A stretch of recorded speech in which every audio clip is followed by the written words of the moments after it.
La mayoría nos encontramos confinados en nuestros hogares estos días. Es algo muy habitual que me dicen muchos alumnos que tienen problemas porque se sienten bloqueados y les cuesta ponerse a escribir. Y es curioso porque, a pesar de todo, la profesión de escritor siempre ha sido una profesión bastante solitaria. Digamos que todos nos confinamos un poquito cuando nos ponemos a escribir. Entonces, a lo mejor tendríamos que preguntarnos, ¿por qué no nos está ayudando el confinamiento? ¿Y ayuda alguna vez el confinamiento a los escritores a ponerse en serio con sus historias?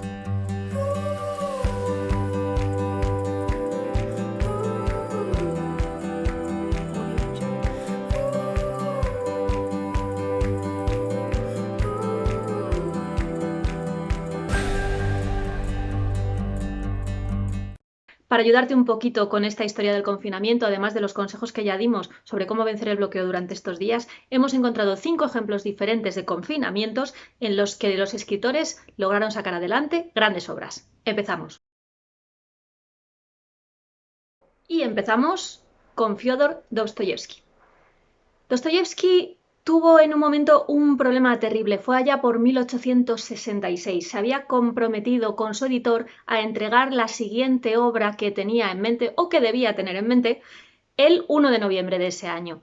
Y además tenía un acuerdo que le perjudicaría enormemente si no llegaba a cumplirlo. Había firmado que si no entregaba la obra ese día como muy tarde, su editor se haría dueño de los derechos de todas sus obras que escribiera durante los siguientes 9 años.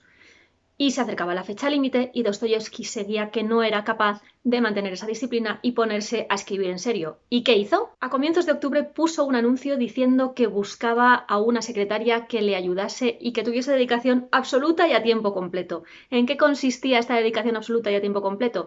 En que los dos se tuvieron que encerrar en un despacho durante 26 días y solo paraban para lo imprescindible: comer, descansar un poco y seguir adelante, lavarse poquito más. 26 días estuvieron Fyodor Dostoyevsky y esta secretaria trabajando y trabajando y trabajando hasta que consiguieron tener ese manuscrito, que ahora es uno de los más conocidos del autor y que es El jugador. Pero además sucedió algo muy curioso y que también puede ser una historia bonita de este tipo de confinamientos, y es que nada más salir de aquel despacho, Dostoyevsky le propuso matrimonio a su secretaria y ella se convirtió en su esposa porque durante este tiempo se habían enamorado.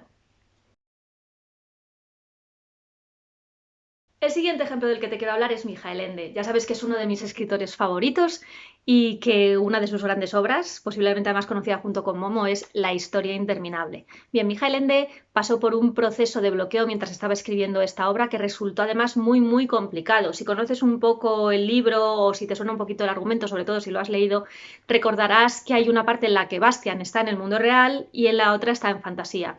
Y Ende se quedó totalmente bloqueado y llamaba al editor y le decía que no había forma de salir de aquello porque no conseguía sacar a Bastian de fantasía. Y no lo conseguía y no lo conseguía, se iba retrasando el plazo de entrega, se seguía retrasando y parecía que la historia interminable se iba a hacer interminable de verdad. Fue la meteorología la que vino en ayuda de Ende y de su editor en el invierno de 1978 a 1979.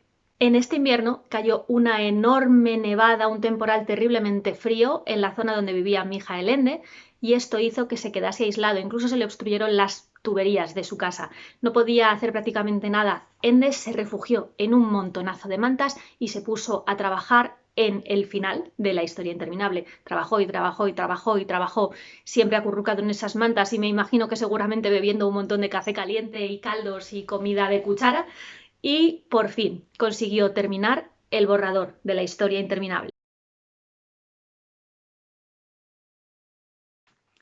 El gran poeta romántico Lord Byron tenía una casita así pequeñita, una villa que se llama Villa Diodati y que todavía se puede ver en la actualidad, o bueno, se podrá ver cuando podamos viajar un poquito más, en Suiza.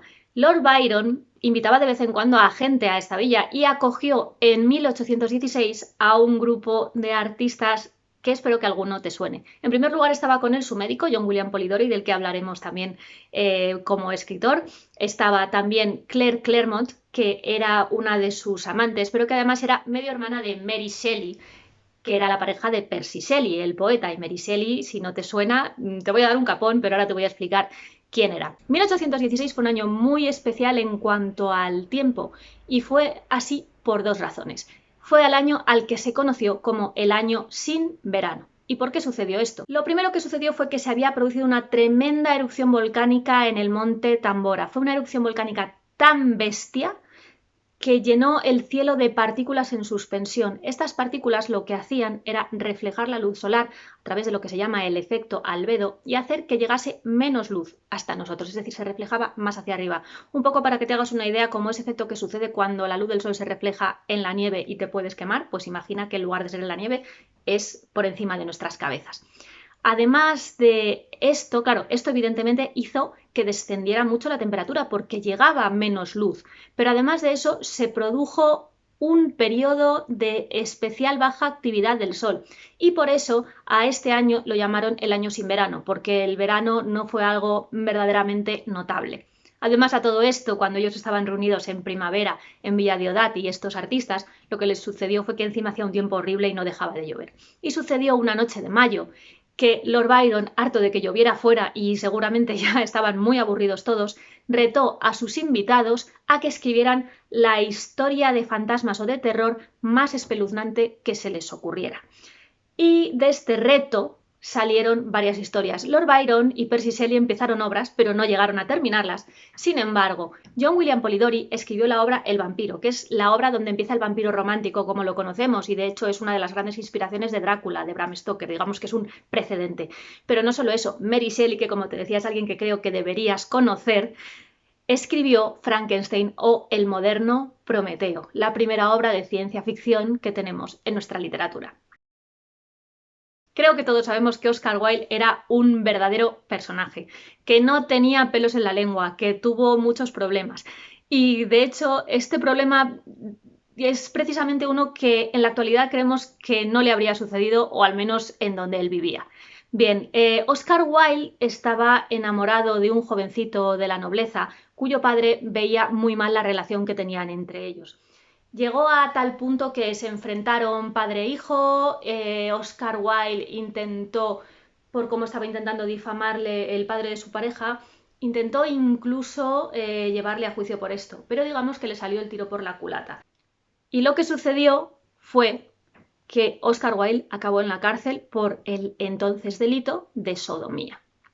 Fue allí en 1897 en la cárcel, confinado y totalmente privado de libertad y además condenado a trabajos forzados, cuando escribió su obra más íntima, más personal, que empieza de una forma llena de rabia y luego de una forma como mucho más romántica y mucho más conectada y que se llama De Profundis. Y Miguel Hernández, no podíamos olvidarnos de este escritor que acabó en la cárcel durante la Guerra Civil Española y allí murió. Miguel Hernández pudo mantener correspondencia con su esposa y pudo comunicarse con ella, pero sí que es cierto que, bueno, que al estar confinado sentía una tremenda frustración por no poder estar con ella y por no poder ver crecer a su hijo. Comenzó, de hecho, a escribir poemas de lo que se llama el cancionero y romancero de ausencias, en trozos de papel higiénico. Empezó a escribir ahí sus primeros poemas y al final se convirtió en una de sus grandes obras. Seguramente te sonará que forma parte de esta recopilación la que llaman Las nanas de la cebolla. Bueno, la tituló él así, de hecho. Y además de todo esto, también se puede ver una cierta progresión, porque Miguel Hernández al principio lo que expresa es esa sensación de distancia, de no poder ver a sus seres queridos, de no poder ver crecer a su hijo, pero poco a poco empieza a intentar aceptar esa terrible situación que estaba viviendo y se consuela pensando que su hijo sí que va a crecer como una persona libre. Y esto le supone un gran consuelo que le ayuda a seguir adelante y a seguir con ciertas ganas de vivir, a pesar de que, como decíamos, al final falleció en la cárcel. En fin, que digo yo que si estos escritores lograron escribir en situaciones de confinamiento, algunas muy románticas pero otras durísimas, como hemos visto las situaciones de Miguel Hernández o de Oscar Wilde, seguramente nosotros también podemos intentar ponernos a escribir en este confinamiento y tomárnoslo como un reto. Podemos tomárnoslo también como una forma de desahogo, como una forma de explorar nuevas voces. Busca la manera que quieras y tampoco te exijas una barbaridad, sé indulgente si ves que tampoco consigues encontrar una voz o que lo que te sale no es lo más maravilloso que has escrito, pero de verdad, intenta escribir y disfruta de ello, sácale partido en la medida que puedas durante estos días. Si quieres aprender mucho más sobre escritura creativa, entra en www.tintapurpura.com y apúntate ya a la Semana de la Escritura.